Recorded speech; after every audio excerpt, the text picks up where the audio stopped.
This person, this family, since they have taken care of the group of the so, if anybody goes to them, they will ask them these things that I mean, some names of their grandfather, great grandfather, and they find it in their records. And they send them to that Brahmin only, who has done it for their. I mean, the Brahmin whose forefathers had done for this Yajman's forefathers, he will only do for them. They have a record of 800 years. 200 years record on paper, and 3 years record of copper and other things. So, they said that 300 years तक का record हमें पास आराम से है, सही बात है. सबका record है, बिना टू डिस्ट्रिक्ट, पूरा दो डिस्ट्रिक्ट है, सबका हमारे पास record है, वो चीज़. इसके पहले का थोड़ा थोड़ा है, थोड़ा नहीं है, लेकिन oldest record that they have found in Nashik is 600 years. That is the kind of thing that they do. वो पता नहीं रहेगा.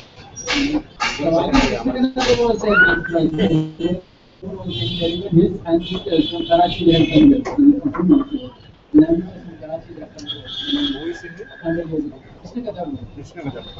He was just so, what I was it's quite impressive. India's way of speaking database.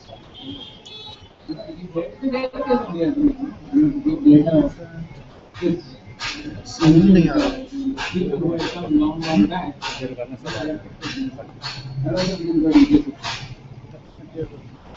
They showed me also on their mobile, they had taken photographs of the records, how it looks. I think it was quite interesting. And then V.Shrikanth was there with us, so he was attesting that I think when his mother or father somewhere recently passed away, their ancestors had been to Haridwar or somewhere. So we went there. There also there were Brahmins who had record of his great grandfather come to him. So they attest that yes, our forefathers had done this for your forefathers. That is really interesting. Quite interesting. Very nice. Coming to the Ram Katha, he basically spoke centered around the Aranya Khanda.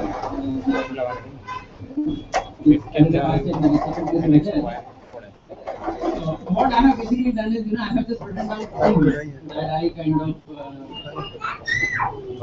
understood or kind of like very much from what he presented. So I was going into my sequence of various things that he I've done about 20 videos.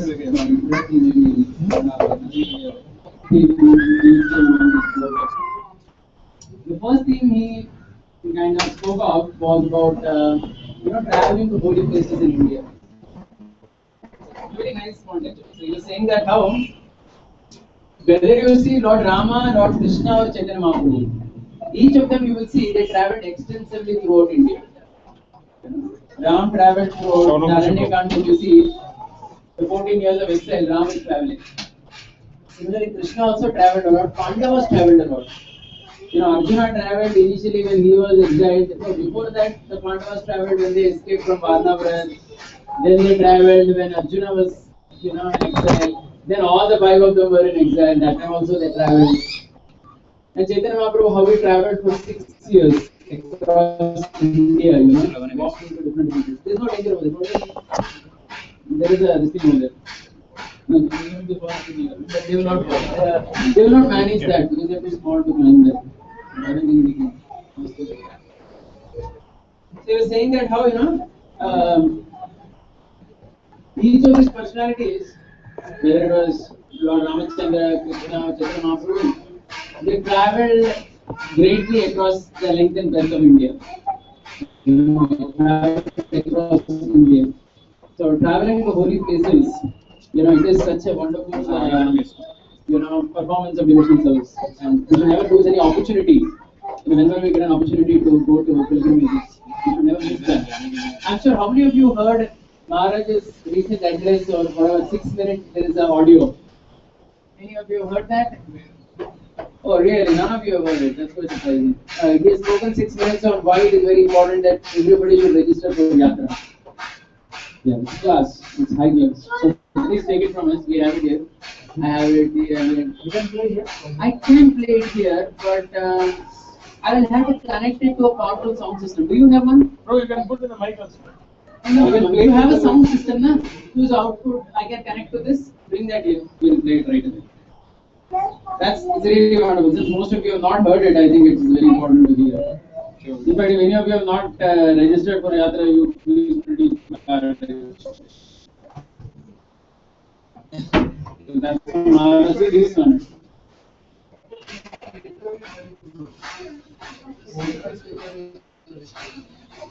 Okay.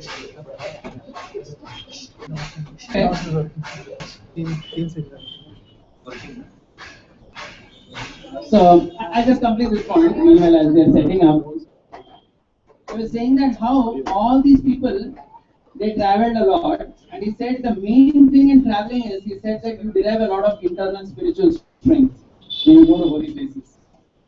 But he said the most important thing about going to holy places is discussion. It's a very important point he made. He said that the most important thing to go to holy places is discussion with rishis and great personalities. He said if you go to a holy place and you do not discuss with sadhus about tattva, then you really did not go at all to any place. This is a very important point he was making.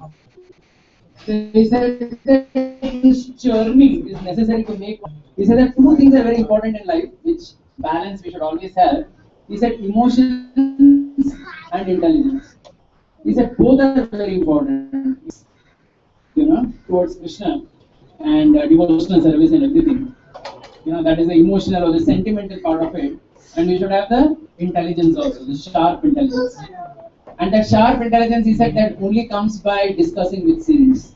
And he was quoting left, right, center, how whether it was Lord Ramachandra, whether it was Krishna, the Pandavas, or whether it was Lord Chaitanya Mahaprabhu, how they discussed. I'll play. Yeah, everything is set. Now, this is my best. We play it soon. So, he was saying that how each of these people, they discussed, whenever they went. And he said that if you go to holy places today, you see today in India there is no dearth of holy places. Or there is no dearth of pilgrims coming to holy places because every holy place is crowded. But he said the problem is discussion is reduced. And he said because discussion is reduced, a person comes back from the holy place and he feels that I will never go to the holy place again. Very interesting observation. In fact, incidentally, it happened that when I came back, my wife was telling my neighbor, one Jane, their name is Jane, but they're not Jane. Actually, they should use Sampradaya. So there was one mistake.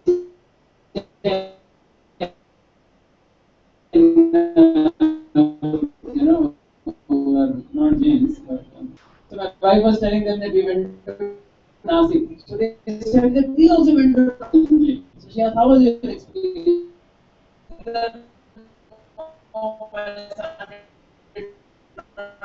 Like,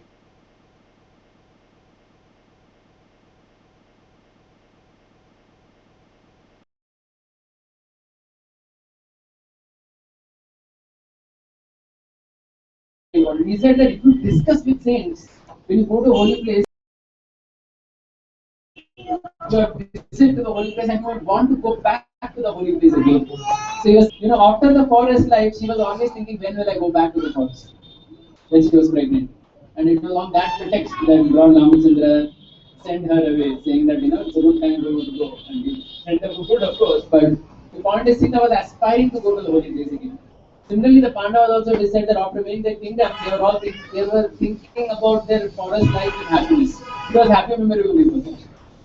So that was because there was so much of discussion. So discussion with saintly people is very important, and one should never miss a chance, an opportunity to go to a holy place. This was the first theme that he really addressed.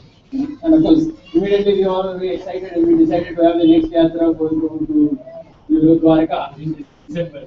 So, we kind of, very we fixed 2-3 yatras actually. We go to Dwarka, and next time we go to Naimisharanya, and next time we go to Bangladesh. We have plans for 3 years.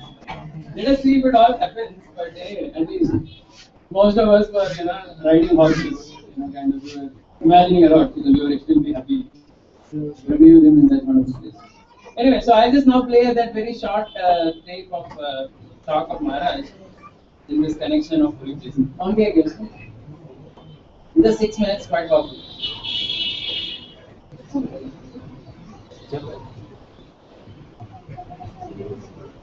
Zoom. ये जरा भाई Zoom in करो.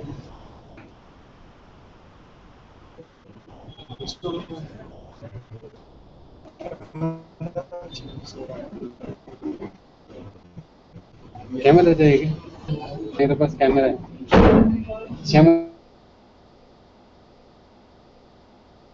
Camera है मेरे पास.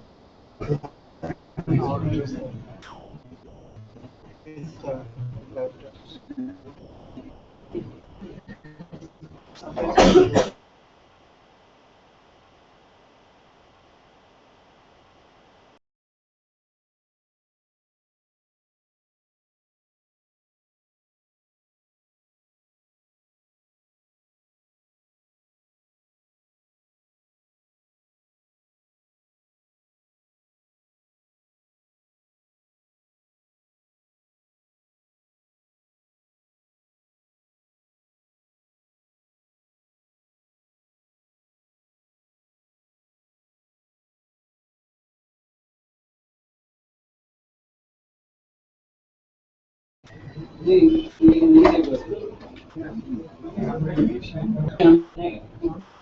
अरे ये इसमें नहीं आ जाए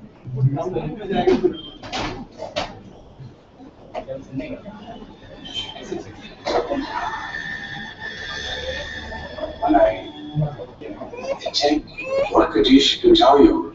Every yatra probably takes years off. Apologize if I'm not here as much as I used to. I am sacrificing my health, the duration of my life considerably, and all this traveling and all this outreach. It's something Prabhupada really wanted, and it seems that he wants me to do this despite the circumstances that are opening up. But still, my home, my base, all I'm doing anywhere is all of you. So just tell me how I can best serve you. And if you just say stay longer, that doesn't mean anything to me. I'll sit in my room and write my book. I can do that anywhere. Actually, that's how I can really help. From my side, I don't know how much, because if I'm not here that much, there's so many different things going on.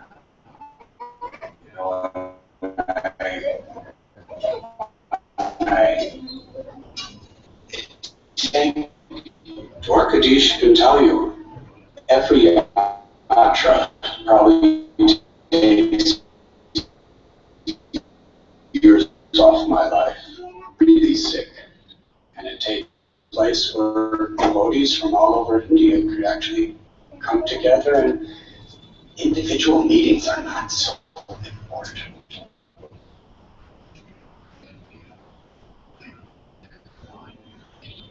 The rest of my life, I would just sit in his classes and be happy.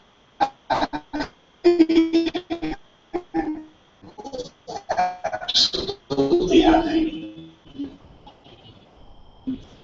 So when we do these yatras, I'm living my life to serve. But there's so many. So really, what am I going there for? People say we never get to see them, but then I'm coming to a place which is for all the cities and everything.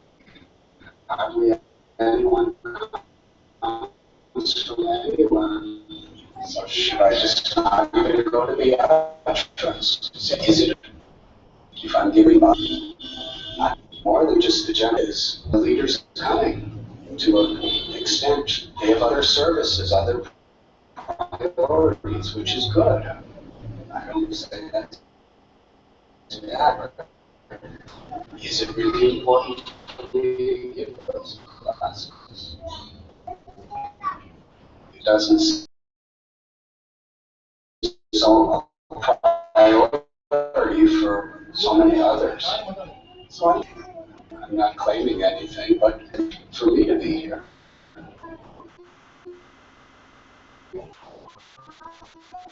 we have these meetings.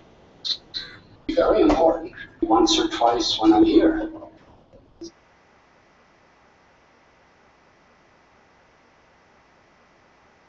I'm going to be here for months. I could just come for a few days and have these meetings. So I need to know from you how to best serve. And for me to actually, I have to see that, you know,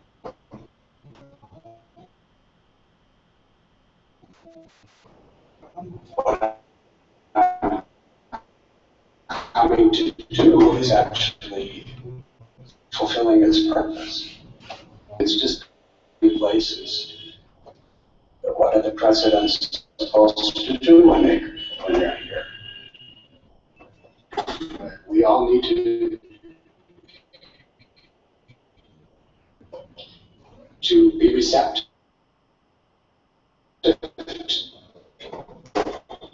to what they are trying to do and give them understanding. And the same situation for me. Uh, we have to have a counselor's meeting. I'm giving those classes more than the rest of the devotees. I'm giving it for you. That's what I come for. If you don't, that's fine. Why so much of my life's energy?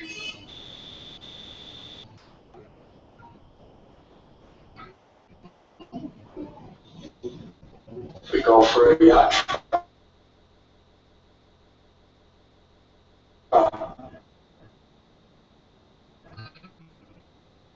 let's somehow arrange it so it actually serves its purpose. Weeks in a year. It's for you.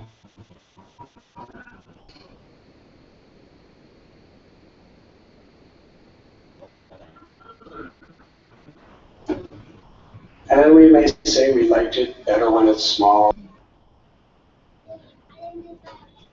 We have to what pleases Krishna. Small and intimate is nice, and you can still have options, whatever. But then for everyone to come together, we can't do it so well here. Everyone from all our congregations. The yatras is kind of for that purpose. It's always been that way. So when people say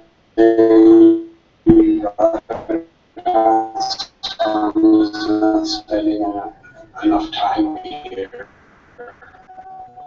I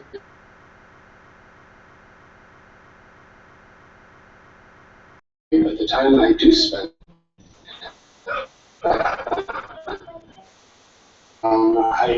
I know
function of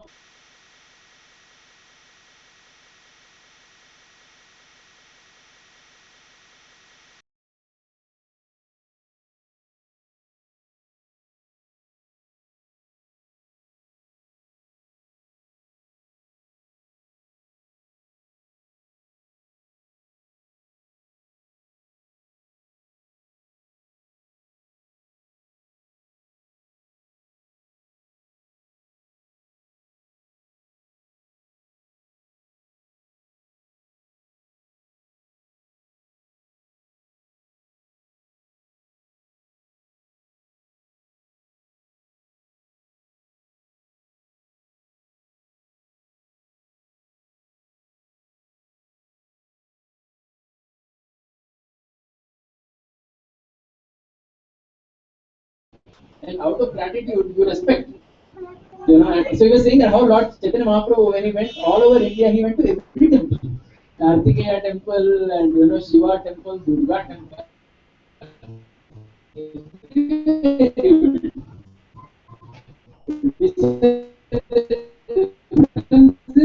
He went to Krishna temple for ecstasy in his love of God, and he went to the Devata's temple out of respect. Maturity has to be there. It is because of him that the ahankar is there. Because the ahankar which is there is considered, Badipati of ahankar is actually Lord Shiva. And he said it's because that ahankar is so important. He said that it's only because of that ahankar that the living entity is able to identify himself as a servant of Krishna in this world and engage in devotional service. If that was not there, then the living entity would not have to become a devotee of Krishna. That feeling that you felt, it is because of your ahankar only. It is a product of ahankar means ego. So that ego principle is very important. The ego principle only that we engage in Krishna service. We also engage devotees ego principle only in Krishna service. And the master of the ego is Shiva. You have to see in that way also. He was also saying that how Shiva was passionate.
Of Ganesh. So actually, their vehicles, their Vahana, the symbols of they're all enemies of each other.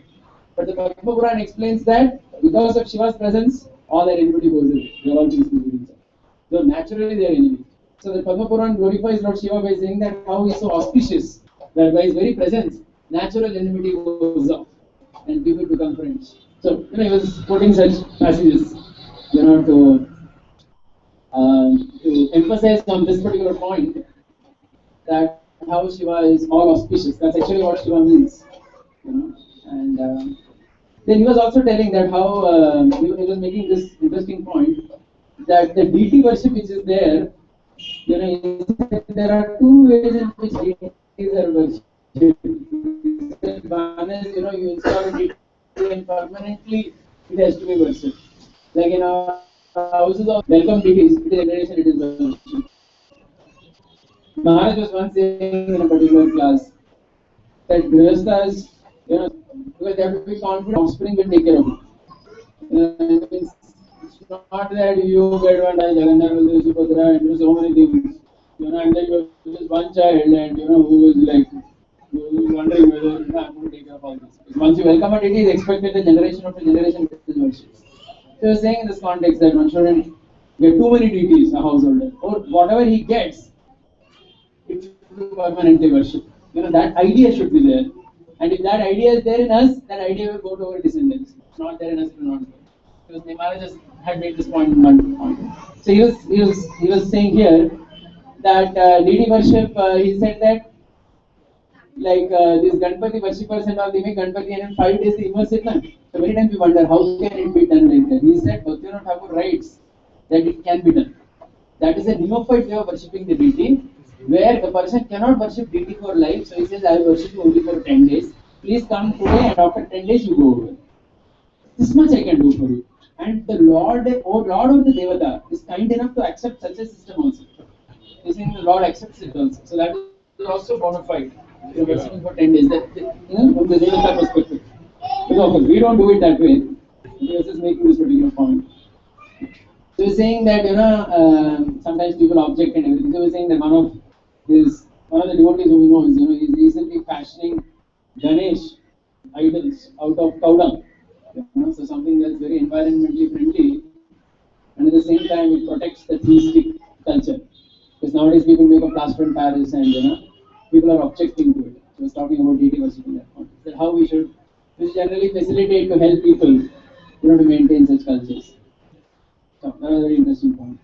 So this was the point about the that he made.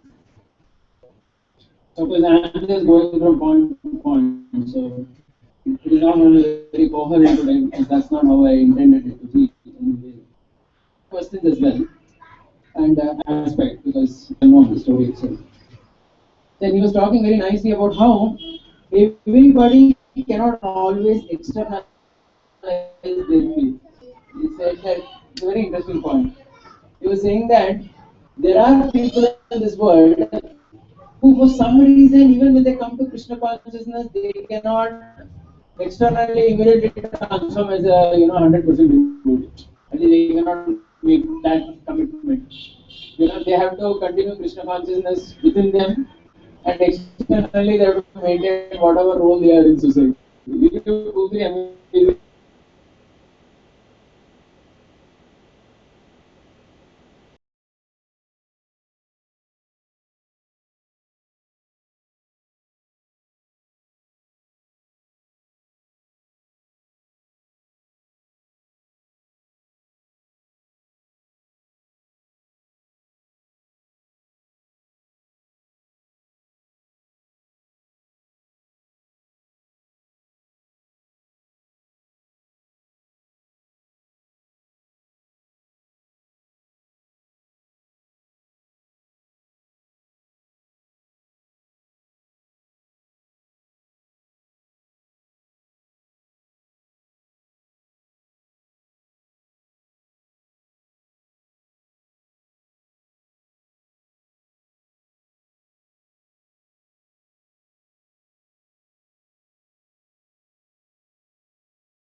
Lakshman ran always. Externally was a follower, but still he was a devotee of God.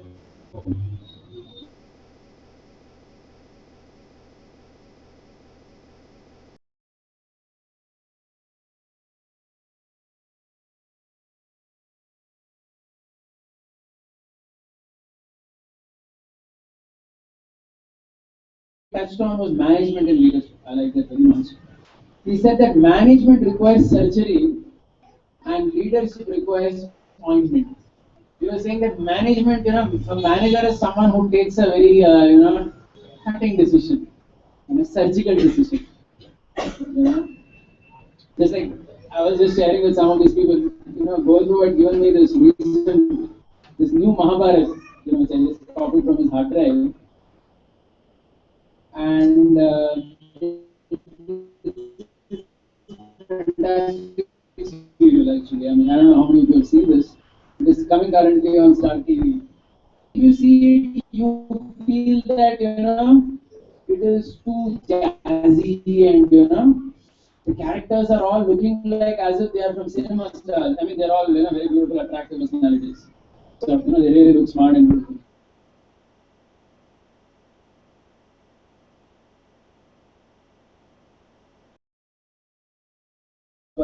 But nothing goes against the central theme of the story. That's the beauty. Just like I'll give one example because it connects to manager and leadership. So the scene they show is how there is Pandu, there is Dhritarashtra, and there is Vidura. And Dhritarashtra has to be coronated because he's the king. So Satyavati and Bhishma are discussing. कैसे Dhritarashtra को coronate करें? He cannot be coronated because I mean, somebody he has to be coronated. Satyavati was saying he has to be. Bhishma was feeling that he's blind. How can we make him king? He said, okay, no problem. We will make him the king. We will make Pandu the general of the army, and we will make Vidura the Mahamantri, the prime minister. So Bhishma says, once you make Dhritarashtra the king, then he only will call the shots. He may not agree to make Vidura Mahamantri because he knows that Vidura is very intelligent. He doesn't want intelligent persons. That is how Dhritarashtra is. So what if we make Dhritarashtra the king and he refuses to make Vidura Mahamantri? We cannot go against the king. Once you made him the king,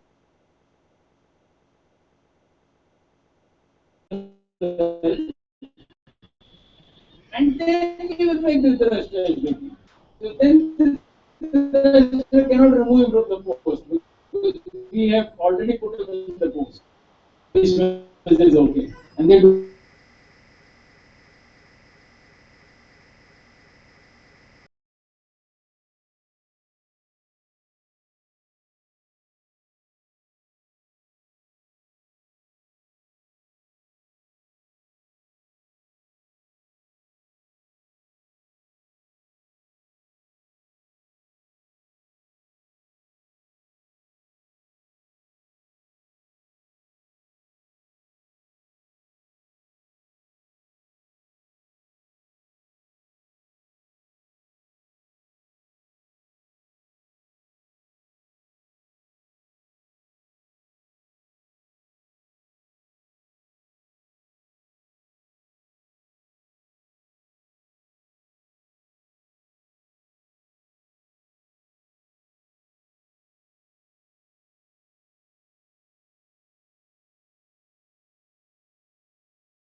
Possible.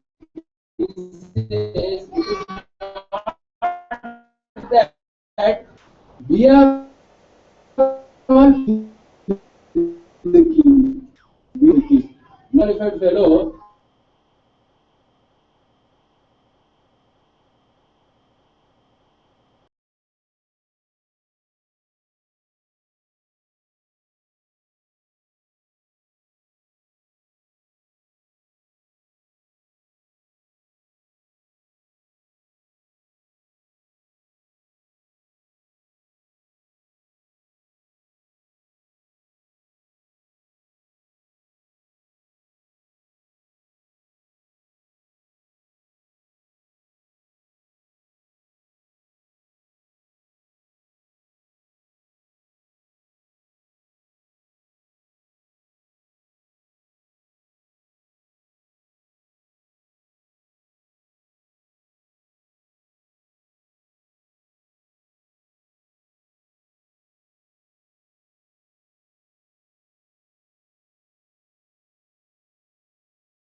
to kill the Ahankar and the Mamata, the Ravan and Kumbhakaran, and to get one Jiva back. So he said that how this, that is actually the Adhyatma Tattva, from this pastime. So he's saying that, there are different types of pralaya described in the Bhagavatam. Pralaya means distribution. And he said one type of pralaya is related to the individual jiva's freedom from this world. And when the soul goes back to Godhead, only when the destruction of the material world happens for that jiva.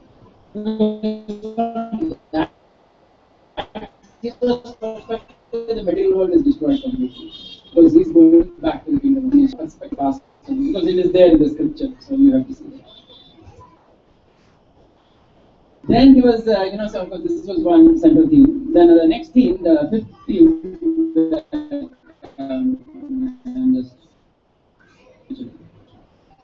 the sixth theme which I kind of noted down from what he spoke was role of saints and sages.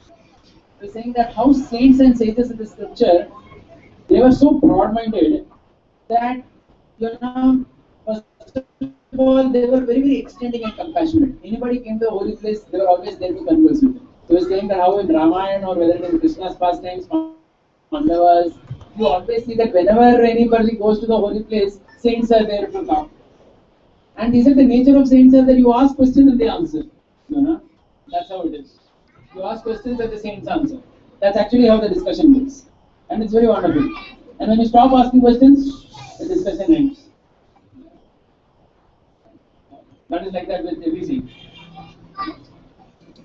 Even when you call some brahmachari who something, you see that as long as you're asking questions, they are and the questions out, the whole thing is over. He was saying that how these saints were there, some of them, who when they would understand the world, they would create. He didn't quote, but like the Shabari and all, if you see, the Shabari, the Natan, the Rishi and all, they were like that category. Even Shabari herself, they basically just immolate themselves and they pass away. So somebody may say, this is not suicide. It's not like that. You cannot compare that with this. It is different. First of all, this is totally different because this is again not some external thing. The fire of whatever the yoga practice that they have done. That basically converts into this particular form to just finish the material body off. Because they see no more purpose staying in this world. Because there is one category of saints. Then there was in the other category of saints, in the Ramayana talks about the saints, they basically tell Rama that we give 1/4 of our pious credits to the king. Just as the ordinary citizens are giving 1/6 of their bad karma to the king, we are ready to give 1/4 of our pious credits to the king, rules the whole place very nicely. He was saying that at one point, so he was saying that how at the saints, whether you see Jamadagni who fed Kartiviri Arjuna, or whether you see V.Shrikanth who was feeding Vishwamitra, King Kaushika, or the example of Bharadwaj, feeding the army of Bharata. You see in all these cases that the saints had a facility also sometimes, a mystic power or amazing arrangement. They could feed millions of people. So, in fact, later after the class was over, I was asking specifically about Bharadwaj. Because we see the Ramayana describes that how Bharadwaj Muni, when Bharata army came at Chitrapur, that time Bharadwaj Muni, he entertained them with whatever they wanted. And some of them had girls to dance with and massage them and all those things. Some of them were served flesh of a peacock and so many other things according to their desires. Some of them were given drinks and everything. So all the people of that entourage of Bharat were entertained according to their desires. So I kind of asked him that, how come, this Bharadwaj is like, he's kind of too extending, He is entertained all these people, in ways that, break our regular principles. So he gave a very short answer. He said that, that is one way we see their thinking, the saints' broad-minded thinking that, they were never people who imposed their standards on others. He said Bharadwaj had his own set of standards, which he was practicing. But he said that the Ramayana describes there were all kinds of people with him. ordinary citizens, very people, high class brahmanas, everybody was there. You know who came with Bharata? That entourage.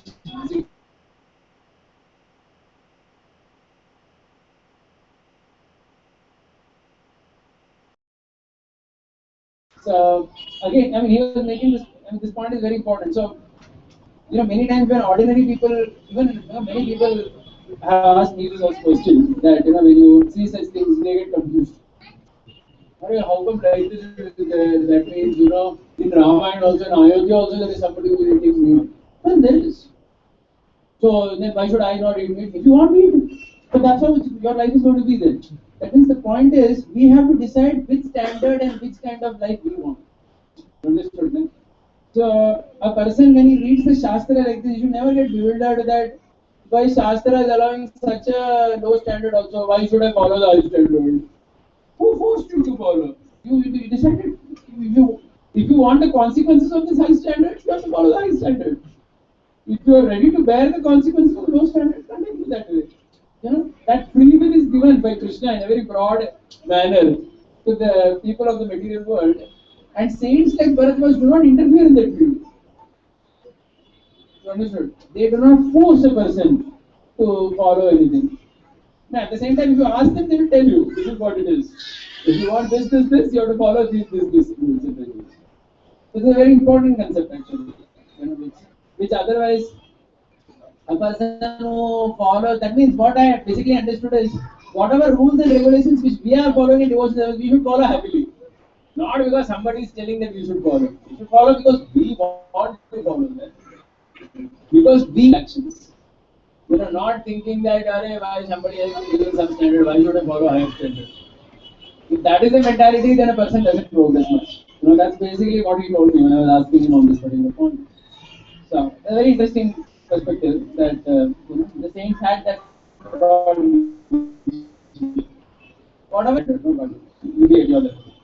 If you are interested to advance further, ask questions. We will tell you what is the methodology. I mean, that's another reason why a common Hindu today he kind of feels Hinduism to be a hodgepodge of everything. Because you see several kind of standards in Hinduism in general. In Ramayana itself, you find several standards, not to speak of some other scriptures. So ordinary person gets confused. But the point is, if he genuinely sincere and he wants to know the purpose of life, he can find the answers. But if he wants to treat this as an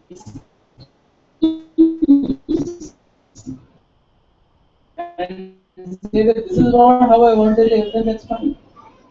Because if you see the Ilbala Vatapi story also, Vatapi would become a rat. And Ilbala would cook him and offer the meat, the goat meat to the Brahmin. And then Ilbala would say, Vatapi, come out, Vatapi, come out. Vatapi would tear apart the stomach of the Brahmin and would come out. So two, three things will come to it. First of all, there were Brahmins who were eating goat meat. So I asked him also about this later. I mean, I didn't ask him in the class, I was asking him later while walking here. So he was saying that, again, if you see the Ramayana, it is very clear that they would eat this during the Shraddha ceremonies. That means in the previous ages, there was a pratha of offering flesh to the forefathers of the Shraddha ceremony. That was allowed in Dwapar Yuga. That's why there are 5 things forbidden in Kali Yuga. One of them is you cannot offer oblations of flesh to your forefathers at Shraddha. In previous ages, that was allowed. So when it was being allowed, at that time the story is about. And these Brahmins had that ascetic power to digest not only that food, but also the karma that comes with it. It's very powerful karma actually, that comes with that flesh of the wood. In fact, what to speak of that? Recently, someone was telling me even the Brahmins, who do various karma rituals like Shraddha and all, they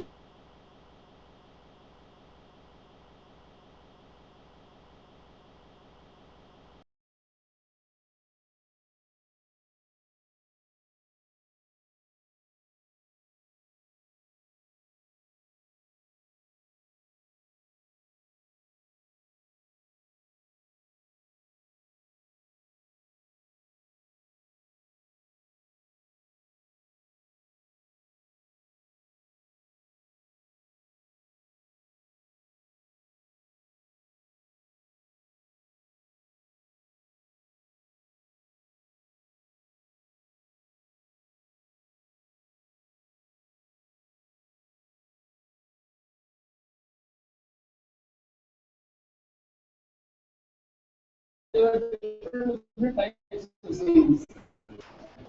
They were saying that how the saints were always concerned for the well-being of people. He was saying that it was Hestia who actually told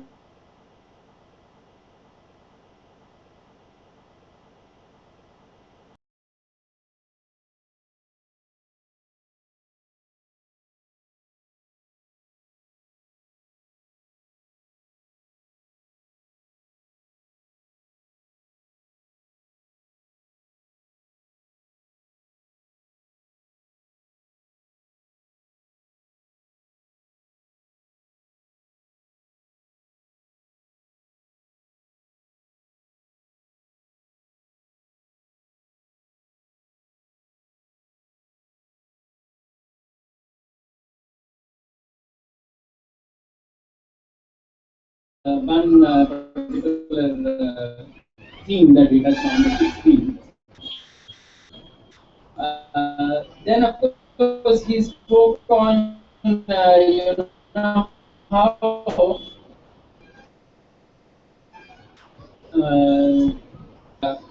he was speaking about how the two emotions in a person. He was saying that in Ram's life also, even in Krishna's life and in Ram's life, there was a conflict of love and dharma. If you want love, then you have to sacrifice dharma. And to get dharma, you have to sacrifice love. So he was quoting Shivaram Maharaj, who says that how Krishna, he was having such nice love for 11 years of his life. So he's sitting in Vrindavan, he could not manage these affairs of Vishnu. For that, because then the rasa would not go in. Vrindavan is a place of pure pastime. I mean, all of pure devotees are out there. Suddenly, all the Duryodhana and all cannot come in that city over there. It causes a serious conflict of rasa. But that was necessary for dharma. Dharma, the love was to be given up. We think that was Krishna's conflict. Whether I should continue the loving relationships in Vrindavan or should I work toward establishing. It shows the age of 11 to develop that love to establish. He will do it.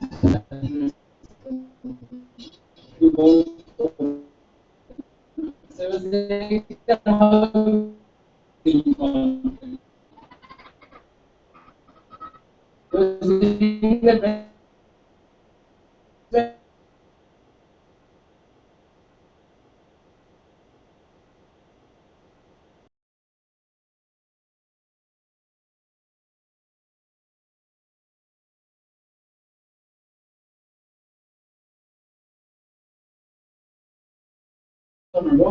first Kaikeyi glorify Bharat.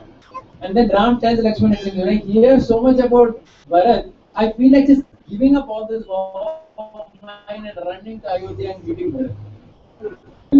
Because of Dharma. Two, three ways. One is, as a son, he had the Putra Dharma of staying in the forest for 14 years. And again, being prayed to by the demigods, he was bound by Dharma in the world. He had come that Ayodhya and Lanka, they would never attack each other. Because in Ayodhya, Dasharath's one forefather, I forgot his name, when he died, he was killed by Ravana. Anaranya, correct. When he was killed by Ravan, he said that one fellow in my dynasty will kill you. Because of that, Ravan decided to not attack Ayodhya again. And Ayodhya also would never attack Ravan because they knew that Ravan will kill him. We don't want to mess up. So, they were like, he should be kind of distant from each other.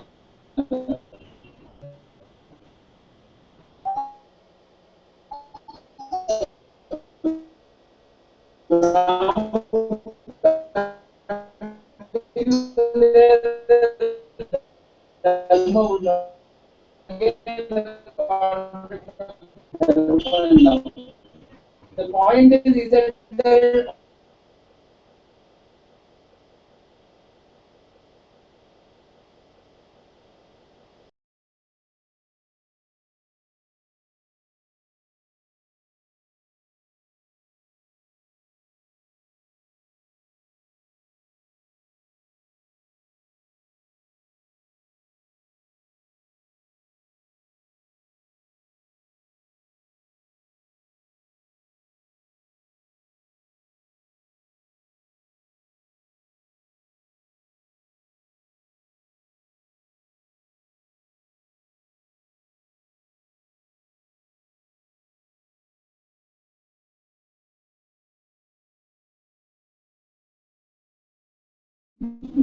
very clearly understand that there is a emotion you may have with a particular person. That internally Ram had great, I will never do like this. But he said when it comes to behavior, you have no choice to a person. And you should, that means when it comes to the, you cannot expect that a person will act like that. You understand? That means even between Ram and Bharat, Ram is not a level, I should control an opportunity to express himself. Though I know he is not going to do that. He said there is a difference between emotion and behavior. He gave 2, 3 very good examples for this. This will make it clear. He gave us when Prabhupada once, he had given one of his disciples some money, 10,000 rupees. And he said, here is 10,000 rupees. And the disciple kept it in the bag. Prabhupada said, count it. And the Prabhupada, you are saying 10,000. Guru Mukha Padma Vakya. Count it. He said, no, count it. You may have, that means the disciple may have the emotion towards the Guru, that my Guru is a benefactor and he will never lie and everything. But when it comes to behavior in the world, it's a different thing. Money or drop. So, you got to count it. Similarly, the third thing he said was the best. He said there are 2 things in this world. He said there is a law of karma, and he said there is working hard. He said emotionally we should be always connected to the law of karma. He said but from behavioral perspective we should always work hard. We do the opposite. Talk about law of karma. Like Dhritarashtra is always saying the novel. Why should I do something? If it is the destiny that my sons will have to do, they will be killed. But that is the wrong thing. That means you are messing up emotion and behavior. From emotional perspective, you should be connected to karma. Ashwatthama is grieving Kritavarma that let us kill all the Pandavas when they are asleep. Kripacharya preaches to Ashwatthama, almost half a page.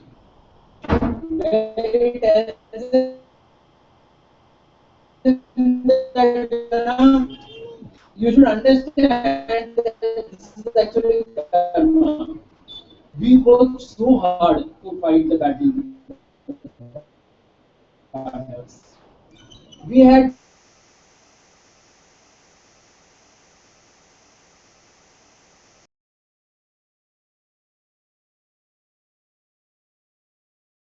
we tried very much. Still we could. Now there is no point only going to it.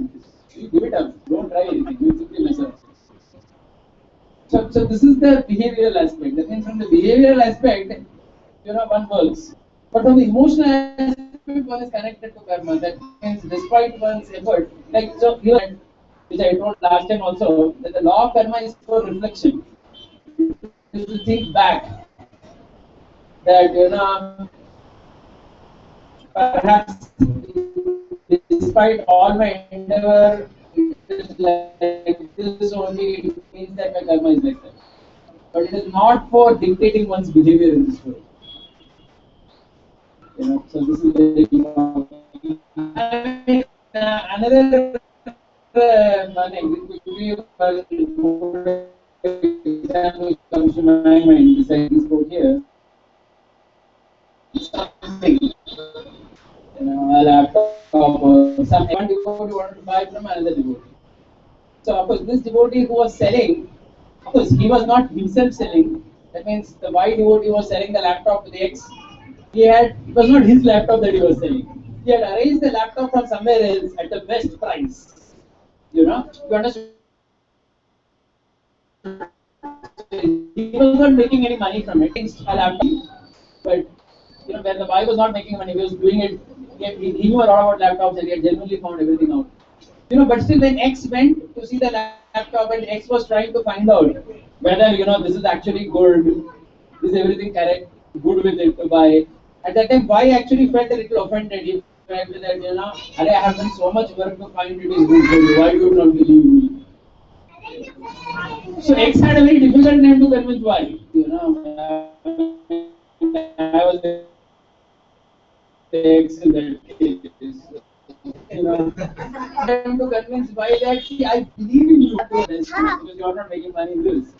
But still, I'm paying so much amount of money for this. I cannot just kind of close my eyes and buy it. I have to really investigate in my own way. So there is always a conflict of emotion and behavior. Sometimes if that distinction is not kept and a person behaves emotionally, there is trouble. You keep the emotion in your heart, but the behavior in the world is always like worldly world. It's very important. That means you have to behave in a normal worldly way only. Even if we are devotees, our behavior with our husband or wife or the parent or the child is just the way good husband should behave with their wives, right?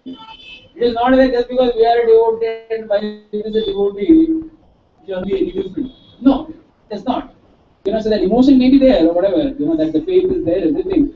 But if the behavior goes off track, then there is problem. So this is a very important part. Adjusting emotion and one's behavior. Very important. Then he again spoke of another very classic point on seeing the Shastra from different perspectives. He always speaks of this, that how the Shastra is seen from Adhyatmika, Adhidevika, Adhibhautika. Adhyatmika means from the personal lesson. Like previously we spoke about Sita, how Sita was kidnapped, the living entity forgets Ram, offends Guru, taken away by Ahankar. And the Guru has to work very hard to get the living entity back. That is the Adhyatma version of the story, the personal perspective. Then there is the Ati Bhautik version. Ati Bhautik version means how things should be implemented in society.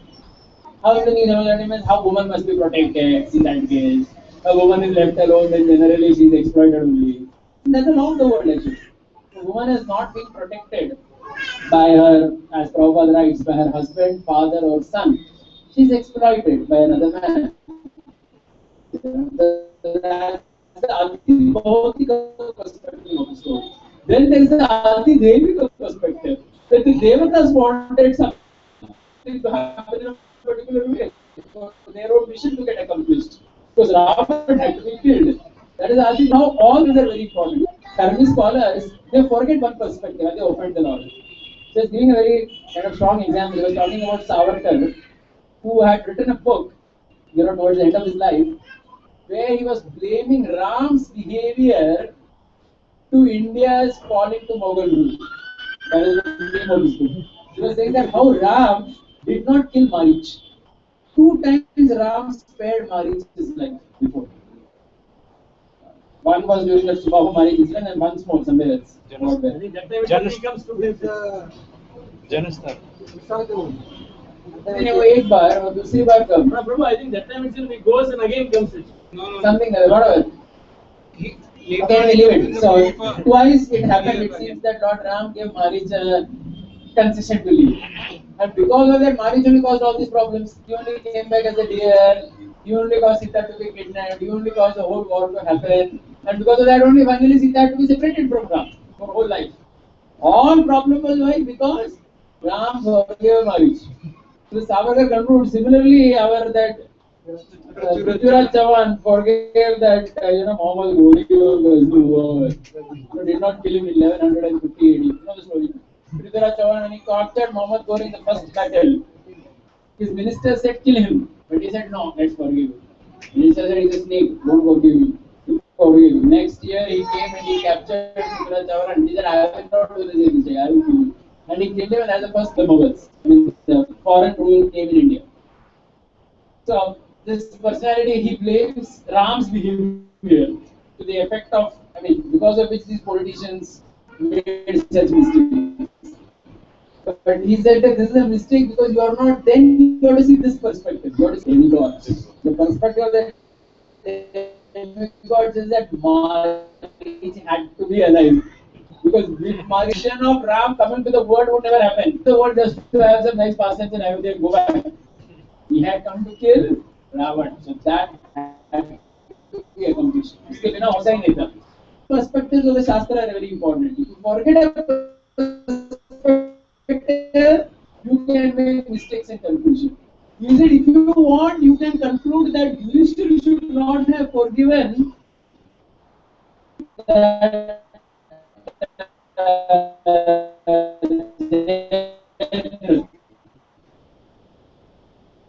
that you can say he said it was not required. So that's what even Acharya says.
So he said this is very important. I have spoken a lot of stuff, so you have an important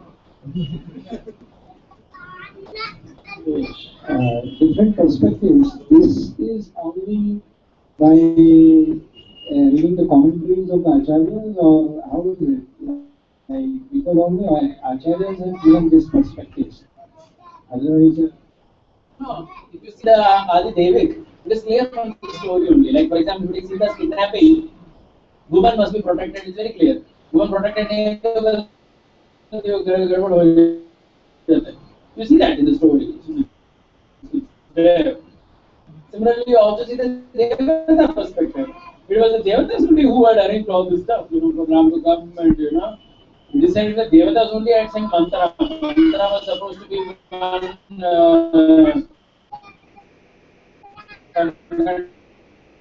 officer or something from the heavens who was supposed to come like this and play a drama in this.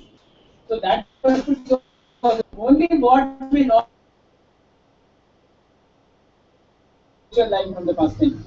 That comes in the Acharya's commentary. But other two, I think they're pretty evident in the story across the world. Right?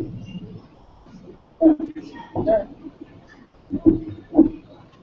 Shakti tasted the bhoga that you're offering to the Lord, being such a great devotee, how could she do it? And does it come in the Valmiki Ramayana also? It does not. It comes in the last doesn't come in Valmiki. That she bit and she gave like that. It doesn't come in the Valmiki Ramayana. It is not like that. They are referring to different because what we understand is that the Valmiki Ramayana is the most authoritative Ramayana. The other Ramayans, they are also nice, but they are like our, what shall I say? They may have many stories as long as they are in line with the Siddhanta, we accept it. So in this context also, when we see that Shabri was, the love part which was there, which was accepted. Because in In the Ramcharitamanas, according to that story and tradition, which I have heard from someone, what it basically says is the berries in that area were such that they were either sweet or they were sour. But you could know that only by tasting it. Without tasting, you cannot know which is sweet and which is sour. So Shabari had to bite a small part of it to understand. If it was sour, she would keep it separate for herself to eat with her. That is how the story is. So though it's not in the Valmiki Ramayana, as if it doesn't go against the Siddhanta, because the point that on which the spotlight is over here is the love of the devotee. Which is there very prominently, and she's from that kind of a cultural background and whatever. That's fine, the Lord can accept it. Yeah. There's no problem even that way. Now you cannot bring our deity worship perspective on it and see that Aisha is worship. That doesn't make sense. Yeah.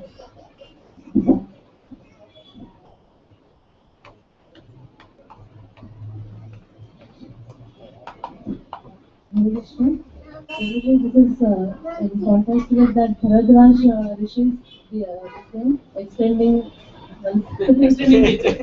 So we have heard it earlier also that we have to be strict with ourselves and lenient with others. Okay. So lenient, so like that we can do it with strangers or extended family members, in-laws and all that. But when it comes no. But when it comes to our own children, we small they are accepting Krishna consciousness very lively, and we also have high expectations. And as they start growing, they want to identify themselves with peers, and we know what is best for them. And so naturally, that the desire is there to protect them. At the same time, we don't want them to feel that they are missing something or getting deprived. So this way is how to handle.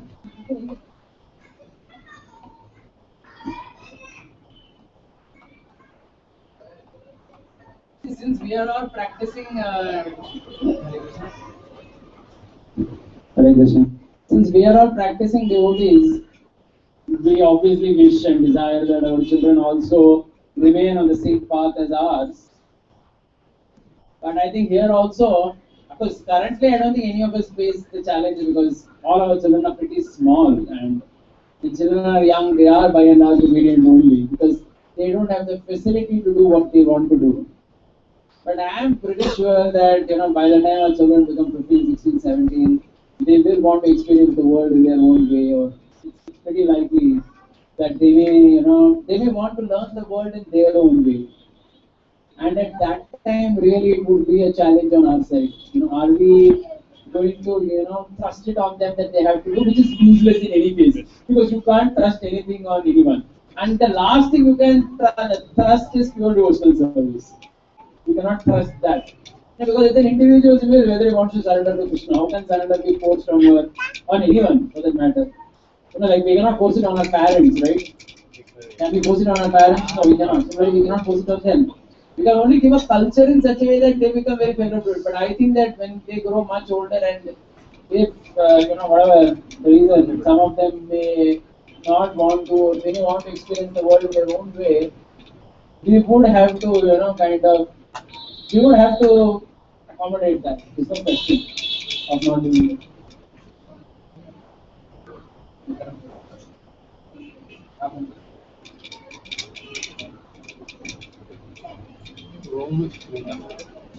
Yeah, so you understood the point, eh? So just like for example, once Jawabadi to Brahmachari were telling me that there's one Prabhupada disciple, his son is, he was named something, very fashionable, Jay Gurudev or something like that. He was named by one of the spiritual masters in ISKCON. So he grew up in the ISKCON Gurukul, everything. But later when he grew up, he became 21, 22 years old, he decided to join Bollywood. His cheeks over there, and he goes to Bollywood and he acts in serials and everything. But still, he has some love for Krishna. So since he comes time with there, and they also give a lot of time to him. But at the same time, he has chosen a particular profession which is obviously not in line with our practice of devotional service. He is a son of a Prabhupada disciple, and named by a big personality, and he himself doing a guru for 50 years of his life, getting up at 4:30 for Mangalarti. But when he became 21, he decided that he doesn't want to do that. So, again, a good community is something that doesn't kick out such a person also. That's what I like about Zomati people. That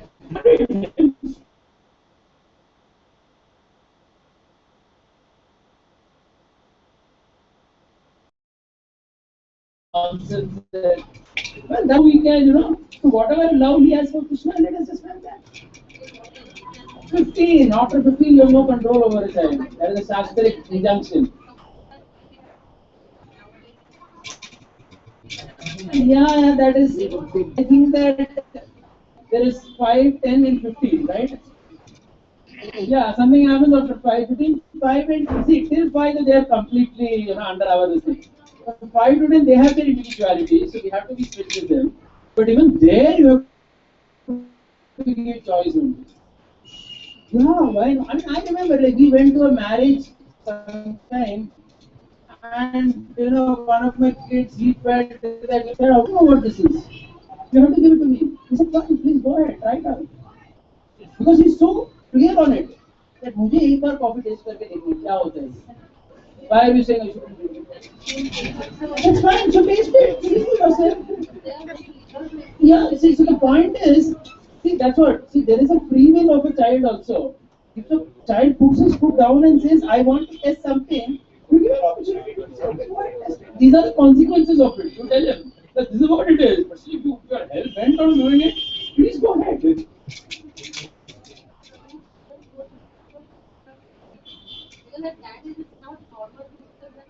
Yeah, that is correct. So that's why we have to be.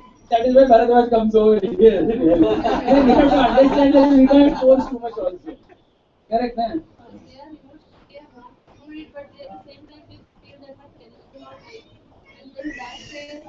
So the parents have to make them comfortable. You have to make them comfortable. You have to make them comfortable. If they decide they don't want to do something like, for example, simple example, I said I don't want to spend the money. Whatever you do. Then the child will say that. Like this always on my neck. That will be fine, no problem. You need to. So the point is, see, the encouragement to the child can come in the form of discussion, classes, etc. But the instruction part also you can give when the person is ready to take it. Like simple thing, chanting. Many times parents have this question: as a child grows, how much to force a child should chant?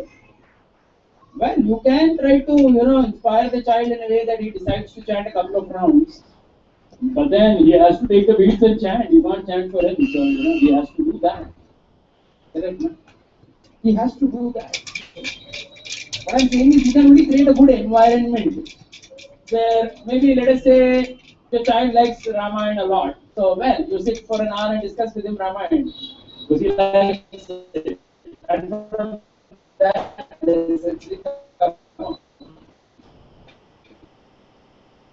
come out, and when he's in a full frame of honorable instruction. But when he decides he wants to do something, let him do it that way.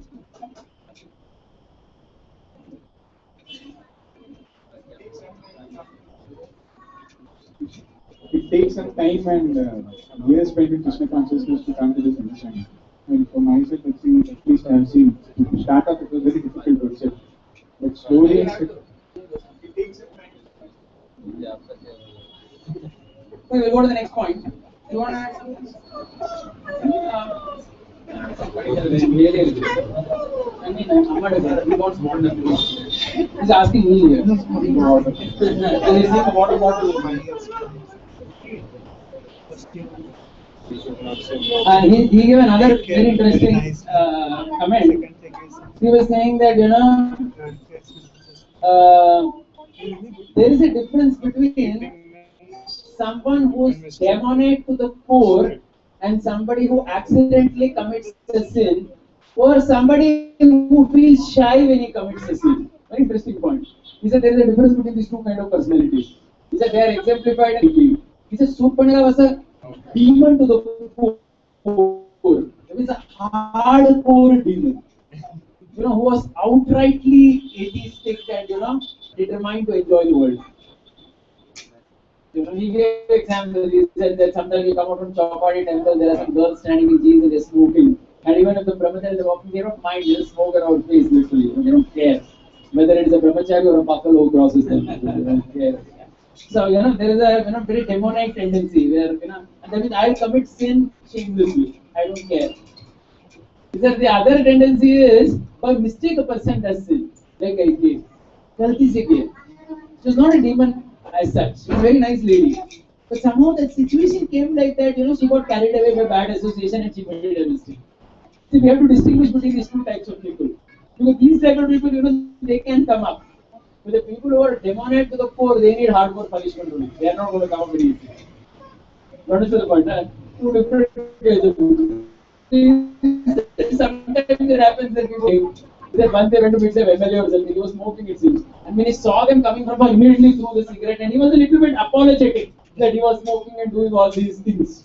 When sadhus are coming. So he said, even though I was committing a sinful activity, he said, at least I appreciated the fact that he feels apologetic about it and he feels shy and embarrassed for his sins and, weak behavior.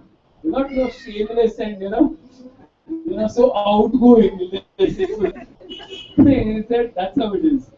He said, Surpanaka's history is very interesting. I don't know. He said that Surpanaka had a husband before. And Ravana had killed him. And because of that, Surpanaka was blackmailing her brother for killing her. All these atheists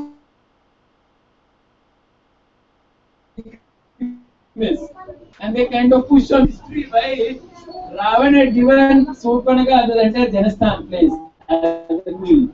He said, in Janasthan, this is my area which I conquered long back. You stay here as a queen, assisted by my 14,000 army, Saradoshan and everyone. You stay there. Do what you want. He was saying that how the demons are like this, they exploit each other also. So anyway, so this is a very interesting point. So he said that how Surpanaka came to Ram,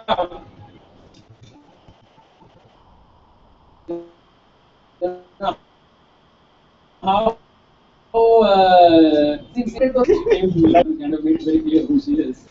So he says that how this is the demonic mentality where a person wants to just exploit anything that is in their vision or whatever. So, this is one interesting thing that he made. And whereas Kaikeyi was not like that. She was actually a very nice lady, but somehow she fell to this spot.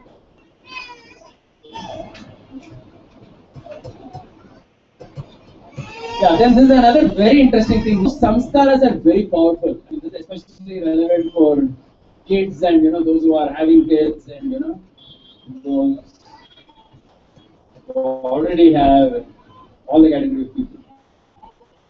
These are how samskaras are very, very powerful. So this story which was not known, how Ravan was born like this. So Ravan, Vishnu's, his father was Pulastya. Pulastya was a son of Brahma. So the question is, in a dynasty, suddenly Ravan cannot come. There has to be a background. So he told that background. He said that this Pulastya once, he went to an ashram of another rishi called Trunabindu to do some chanting or to do some penances. And it seems at that time some girls were making some disturbance. They were causing. Some girls had come and here and there. And Trinabandhu's daughter was also there with their friends. They were making noise. And Pulastya got disturbed. So he told these girls that if you don't stop making noise, I will curse all of you. So I am getting disturbed in my penances. So they didn't care. They went on making noise. So Trinabandhu cursed, Pulastya cursed that all of you become pregnant. We all become pregnant. Now, I mean, of course, nowadays the girls may not mind, but those girls, they had a problem. So, interestingly, what happened is Trinabandhu's daughter also became pregnant. And Trinabandhu was the rishi who was the host for this fellow's Jama retreat. Pulastya rishis. You go to somebody's house for a chapati treat, the daughter, you suddenly, mystically you make them pregnant. It's a problem. So Pranam will say, hey, very, very pregnant, okay, you be shadi karo.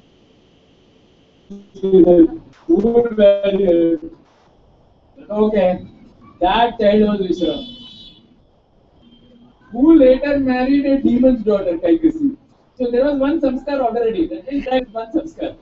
That he was conceived in an enjoying the Trinamantu's daughter was a nice lady, okay, but at that time she was in a spirit of enjoyment, dancing and singing with some Naga girls, when this was going on. So that is the background. So you're saying that how, according to the Shastra, 90% samskar pregnancy, 10% is what you fight your whole life. He said all your training and all our seminars on improving whatever lust and anger and greed and जो हम सुनते जो हम देते सब कुछ 10% effort करते हैं. So that is how it is. Of course, that is not important. It's also very important. The point is we have to be very reasonable with ourselves also.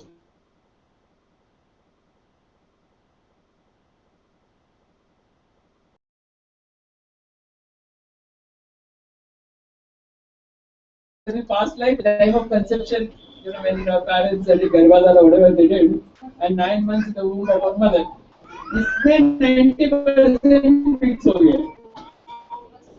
10% is out. Whole life training. That's all that happens. Very interesting point. Forget this actually. That's why sometimes the devotee does a mistake. People say, "अरे इतना 25 साल भक्ति किया, कभी ऐसा हुआ." So that doesn't mean we will. That's how the laws of nature are. Again, in the new Mahabharata, they showed something very nice in this connection. It's like, as you say, the new Shastra. Clip दिखा हो गया बहुत अच्छा है पूरे महाभारत में दे दो 8 days लेके आओ दे दो. So what they show is that get married, he's dreaming again very nicely they show that Dhritarashtra is dreaming that I am blind, but when I become the king, through my wife's eyes I will see the world. मेरी पत्नी की आंखों से मैं दुनिया देखूंगा. And he's daydreaming with it. But if Bhishma all tells him that you got a very Gandhari, Kumari, everything, very nice. He's very happy, he's dreaming about her. So all this happening. Then on the marriage mandap, suddenly, this girl 1 hour before marriage from the she puts the patti and she comes out. And when she comes in the marriage arena, at that time everybody is shocked. Bhishma is shocked.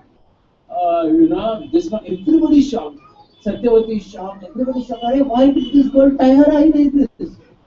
Satyavati says, we wanted a girl who can, become the eye of our boy. This fellow has no eyesight, so we wanted a girl who can become the eye. Why has she died like this? They have taken a vow. And Gandhari tells Bhishma, and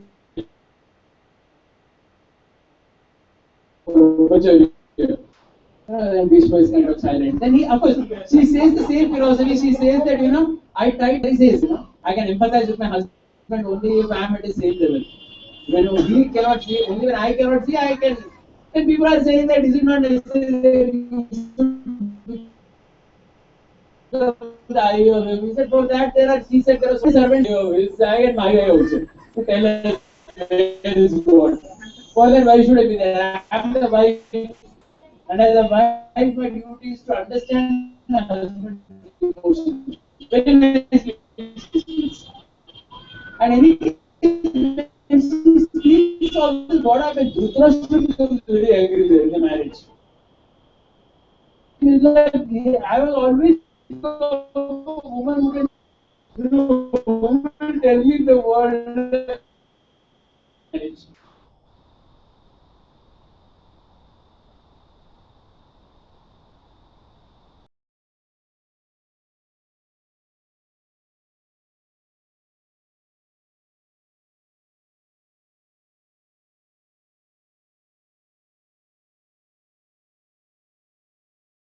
of consciousness or whatever, the children that are going to be born are not. This is one thing I can say for sure, which is an outcome of this marriage. Because at this point, nothing else can be done, and then do the marriage. Because it brings out the point of samskaras over there. I mean, yeah, the Bacharya gives a short talk on what is samskara. And then Krishna comes in the middle, like, like Kala, he also says that how samskaras are very powerful and how they are affected.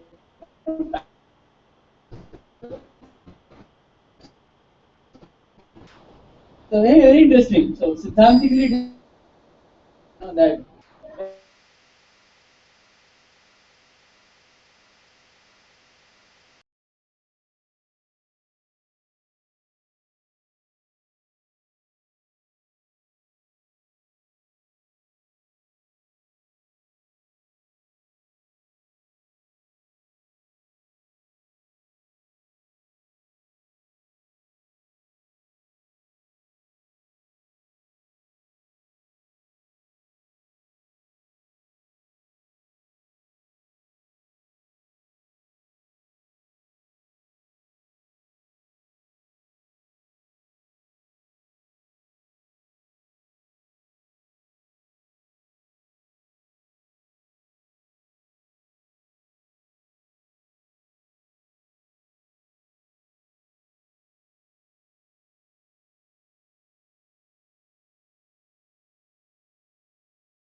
Tanaji,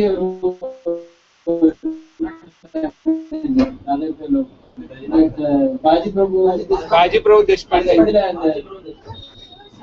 Then on Yeah. the mail, he says that I stop and I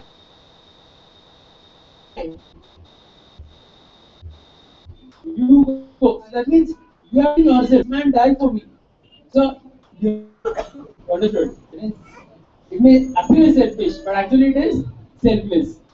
In the other case, it is appearing as if selfless, where a person is talking about liberation, but actually he is selfish only. He is thinking only about himself. He is not thinking about the Lord. Like marriage. He gave these two contrast examples, which is quite nice. So he was saying that basically, just like Ekalavya was a self-made student, Marich was a self-made sadhu. And he said self-made people are always very bad. Very dangerous.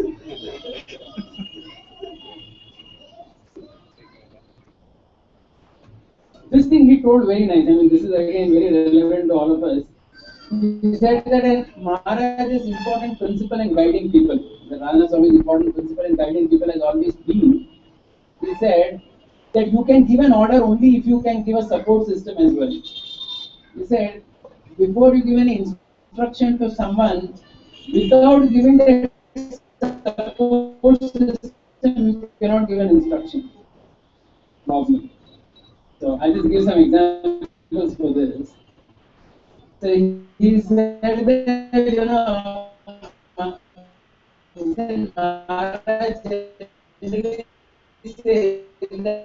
I have seen sometimes some leaders telling someone that you should marry this girl or something. But then they don't. You're not going to support.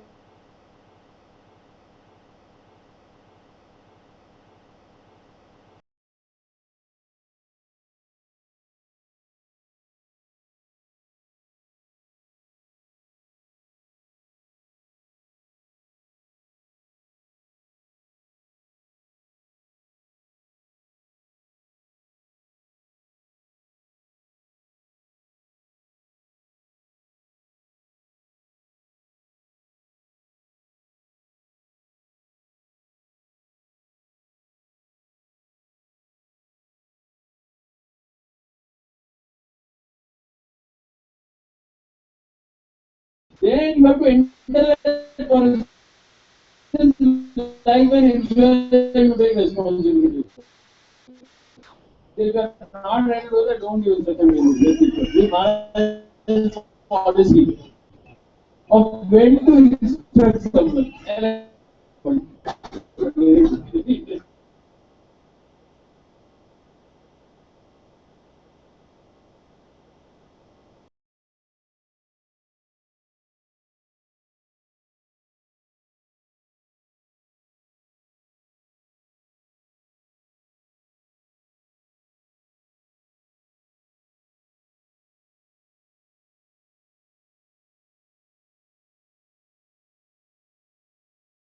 That means the devotee need not be told what to do. He finds his own services, and not only finds his services,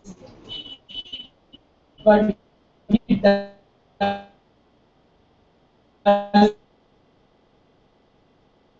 it at the risk of being misunderstood. So, and sometimes apparently even the Lord. Things.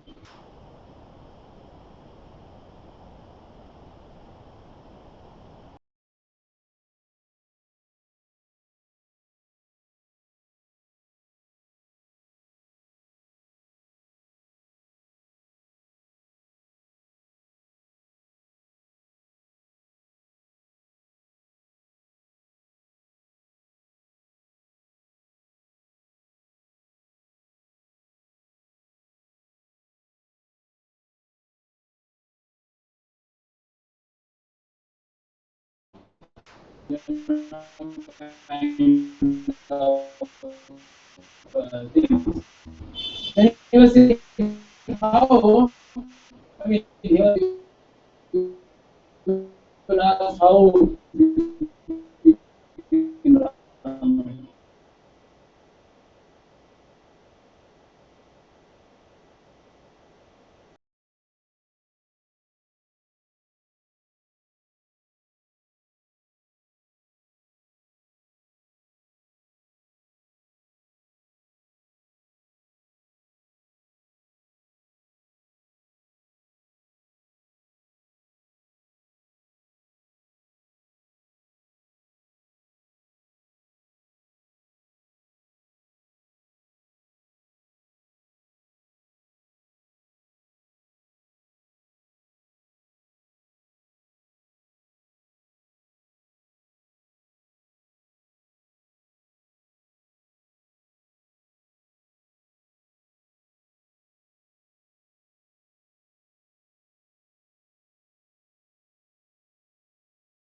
Arjuna's, also we not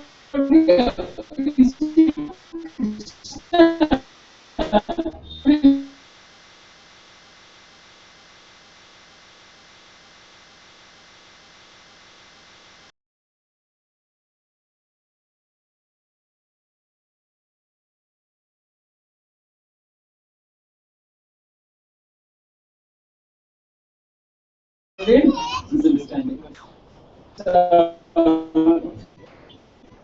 anyway, so of course, we, there's so many things on, but again, one very nice point you were saying is that how when Lord Ram did the find, Ram was so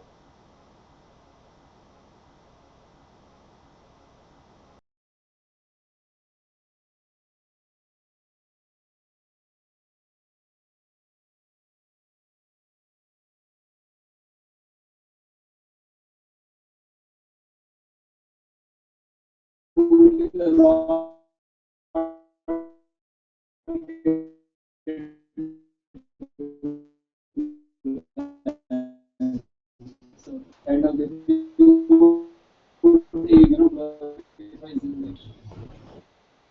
Please. Bucket we have.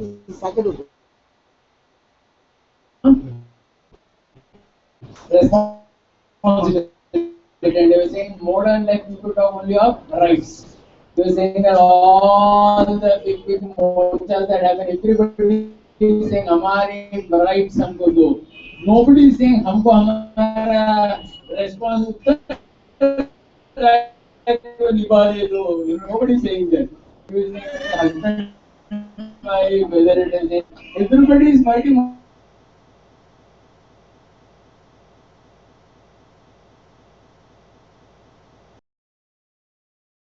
Responsibilities, and a person should do only that much that he can bear.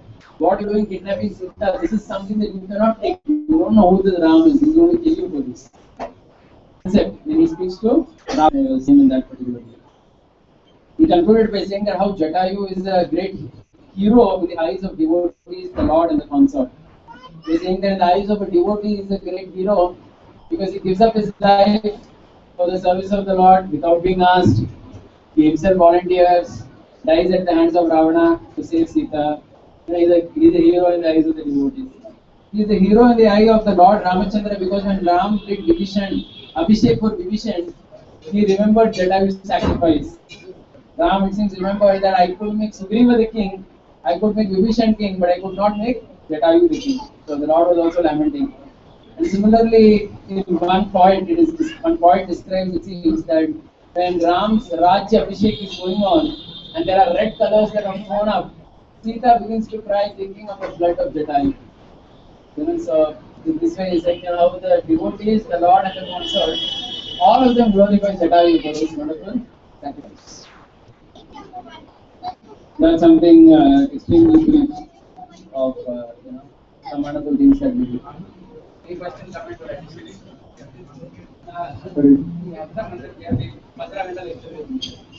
So you mentioned that I'm summarizing. 90% consumption happens before the 90% samskaras. So it's in Kalyuga there is hardly any people performing better than Sanskar. And what is the hope for Kalyuga?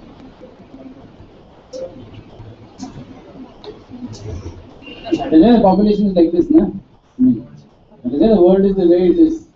Without Garbhadan and without proper samskaras. See, when we are preaching, intellectually people are understanding.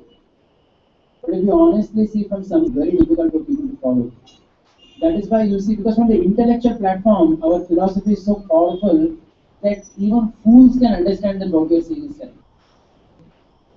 So Goldberg was once saying that even in America, an American who comes at the age of 25 or 30 is such a bad samskara of this life, how to think of previous lives, even he understands that your philosophy is perfect. So people are coming because of the wonderful crystal clear nature of our philosophy, which is just so beautiful, which you cannot refute. Any sane person who hears this philosophy, if he simply doesn't argue like an argumentator, if he shuts his mouth and hears, like Bhaktisiddhanta Saraswati once he told 5 Calcutta professors who came to meet him, he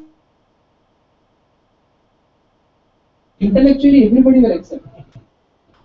But samskara perspective, it becomes very difficult. Becoming devotee is easy, but sustaining as a devotee becomes very tough because samskaras are bad.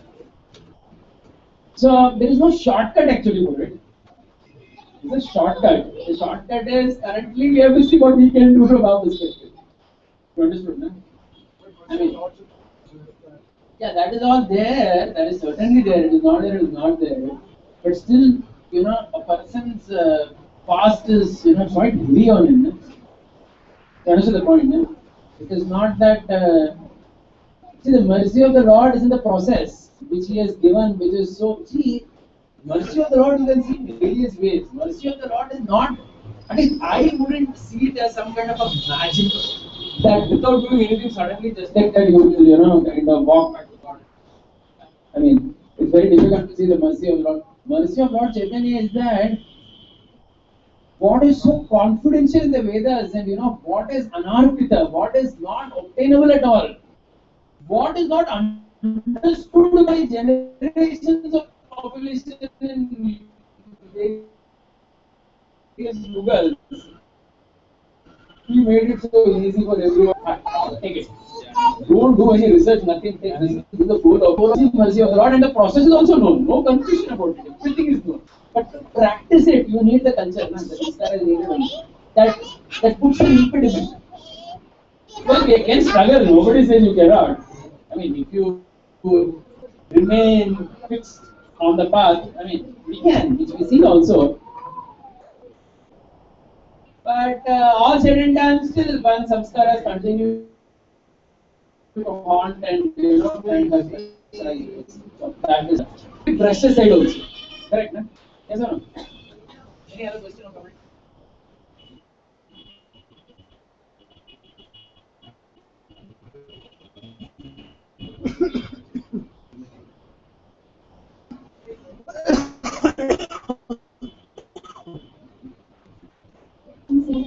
Devotees they perform very seriously, very seriously.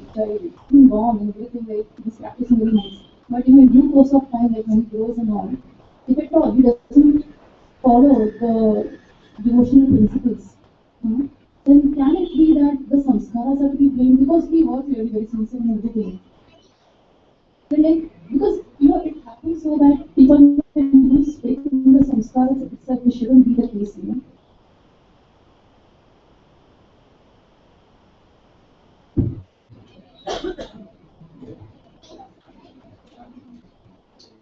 Actually,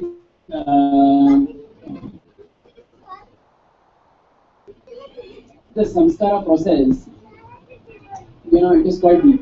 It's not like I attended one seminar sometime in Bombay last year on Garvada and Sanskar from the Vedic perspective in general. Because the Vedas talk about it, it is there in the Shastra. The samskaras which we talk of it is like, it's like the people who are presenting, they're quite a kind of bona fide sect of Advaitavadis. But the samskara perspective are presenting properly. It was a huge book of 500, 700 pages. They were just talking about Garvada and Sanskar. Phenomenal for me even to, just I heard one hour, that's all. So, of course, we have a devotional counterpart to it where we chant 50 rounds of Hare Krishna. But all said and done, I mean, even if the parents are going to chant Hare Krishna 50 rounds, I don't think we have a right to expect too much of a magic as well, because, samskara is a continuous function. What shall I say? It is the sum and substance of what the father and mother have done throughout. And that 50 round chanting is a particular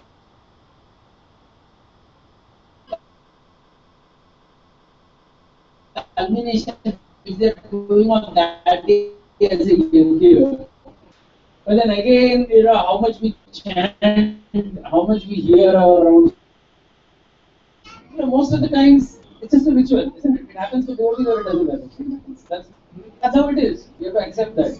Can we say that we are chanting all over 16 days? Of course, that doesn't mean we will not chant. We will chant. Chanting over 16 rounds, right? I mean, half the rounds we feel asleep, other half we are distracted, so somehow we get the stream down and there. So, yeah, even if we chant 50 rounds after 2-3 years of practice,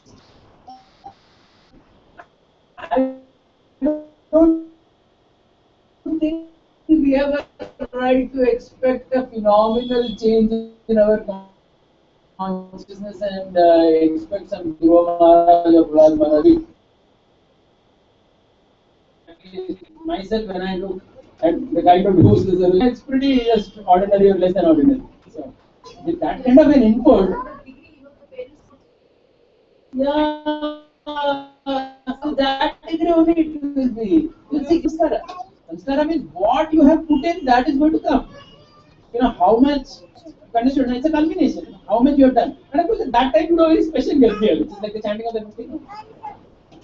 So, of course, we should not become morose because of that. We should see how to keep doing something good. So, I mean, 50 rounds is not the end. Even after doing that, the pregnant lady continues to read Bhagavatam. She can do many things. Prabhupada, for example, suggested that a lady who is pregnant should read the Srimad Bhagavatam in the footsteps of Kayadu, who heard Srimad Bhagavatam from Narad Muni. So the woman hears Bhagavatam, but I think she should do it. And but the thing is, she's not only doing Bhagavatam, she's having so many other things going on in her life.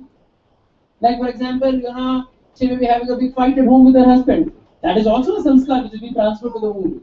You cannot say that only the Bhagavatam which I read in the morning has gone inside, but the other stuff that has happened in the house, nothing is gone inside. That is also going inside. Correct. So our devotional service is at that level. So the lady who is pregnant, even if she reads Bhagavatam, even if she's a nice devotee, it just depends on how she was.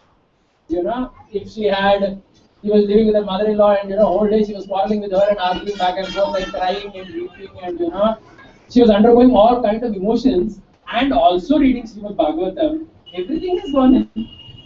This also is gone in, that also is gone in. It cannot happen that selectively only the Bhagavatam went in and the other things were filtered out. What I'm just all trying to say is that we have to be very reasonable with ourselves. We have done X amount of devotional service, X amount will be like that. So there's no question of losing faith in the process. Process is perfect only, you can take it. He's been asking for the laptop since a very long time. You also see the new Mahabharata, right? He's a fan of that. The new scripture of ours. So I don't have the speaker, so you will have to unfortunately go home for that. Is that okay, Manaji? It doesn't make sense. So we have to be very honest. Whatever level of sadhana and so that's what I'm saying. The samskara is not only that 50 round of Bhagavad, it is your continuous thinking. Like for example, the Vedic perspective, there is samskara perspective for a pregnant lady is if the pregnant lady is thinking about, maths and solving problems, for example, then the child develops an interest in it. That is what you see in the Mahabharata. That Subhadra hears Chakravyuh breaking from Krishna. And Abhimanyu learns it. Even material tricks are learned with Garbhadan Samskar perspective. The pregnant woman also cultivates all kinds of arts. Poetry, music. She's very cheerful. When you do Simantanayana, Gopal Bhatta Goswami writes that the woman must be very cheerful. Throughout her pregnancy, she should never be angry. She should never laugh too much. She should not undergo any extreme emotion because the child, which is very delicate, is taking on every samskar quickly.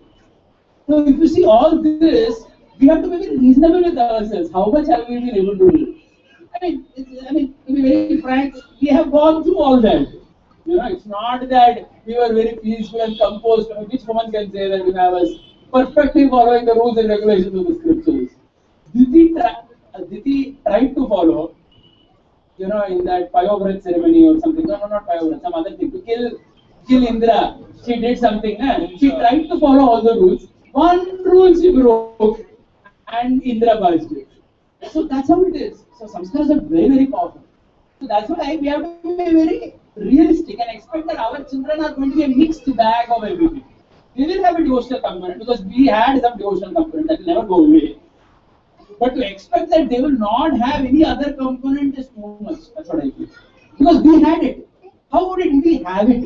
Not we had it. We have it. We had it also at the time of conception and throughout. Why will it not go towards it? It will go towards it. It is logical only. So we should not lose faith in the process. So we should see that how by that cultivation, hopefully, as generations of devotees go by, people could understand these things better and better and do it better and better. Something like that. Yeah, okay, I don't know. Spoken and really hash karna tha. Yeah. And just one shloka that comes to my mind, which seems to be contradictory to what you are telling. So I accept what you have said. I accept that, but we hear this from the Janmana Jayate Shundro Samskara Bhavati Vipra Veda Bhatna Bhavati Vipra Brahma Janati Iti Brahmana. In this shloka, we find that Samskara Bhavit guides to a Brahmana's mental. That is a very discreet way of seeing it. In that shloka perspective, we see Samskarat Bhave Dvija means by that sacred thread ceremony, one becomes a Dvija. The sacred thread ceremony is a samskara, no doubt. It is a samskara, but it is not to be seen so discreetly. That means a person, hypothetically, a person did all kind of nonsense. Suddenly, you put him into a very bona fide Vedic ceremony.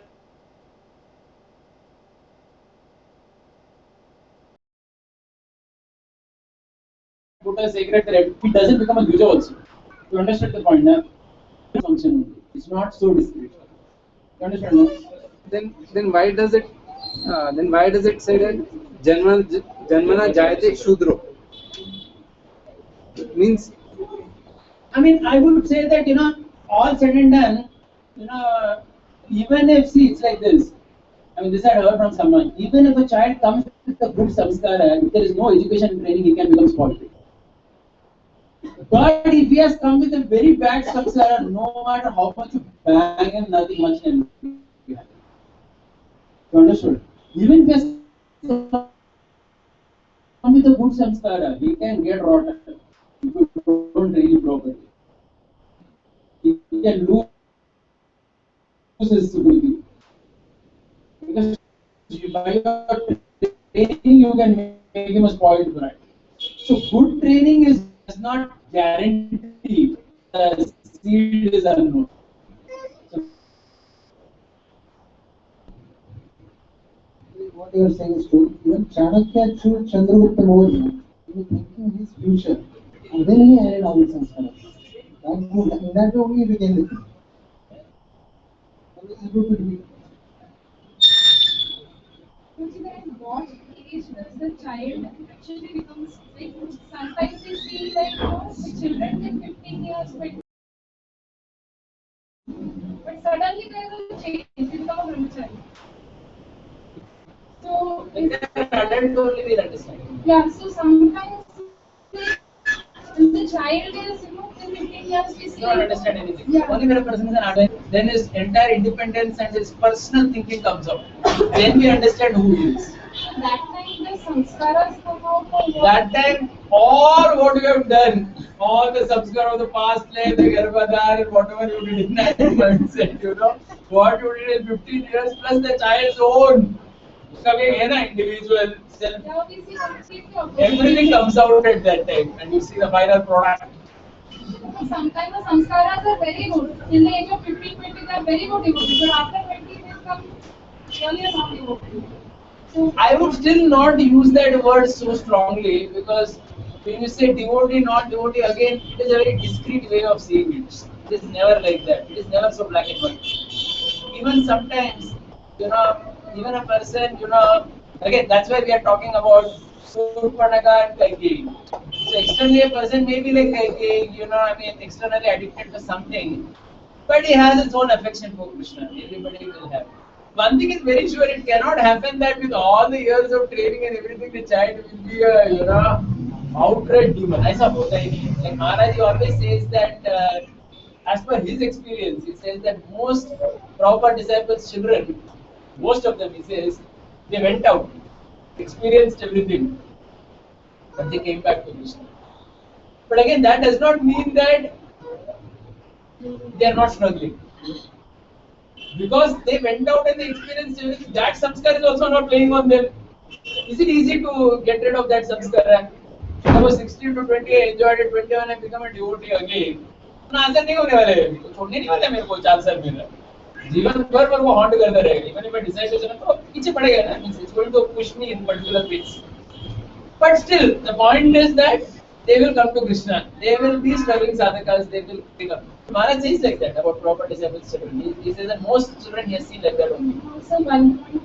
So what I am trying to say basically is that it is certainly a devotee's child. I mean, with all this input that has gone in, which we are all trying, it cannot happen that they will be an outright demons.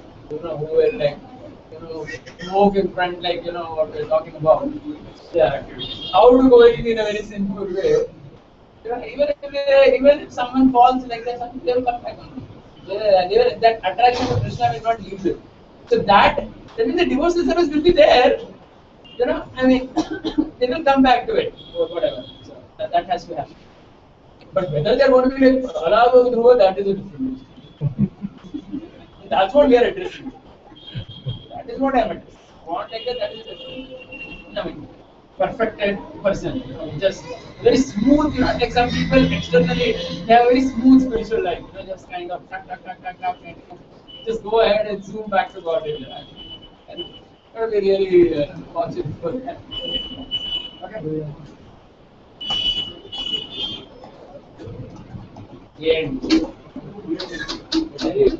Oh, sorry, in the comment.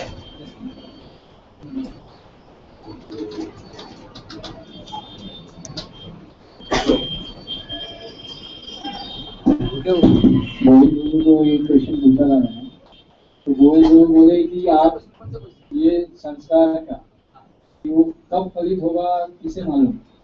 तो गोविंद प्रभु बोलते हैं कि देखो वो आपका कर्म करने का आपका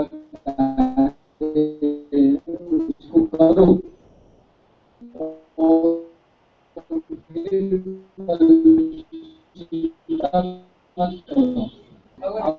हो सकता है कि इस जन्म में दिखता है उसको भी हो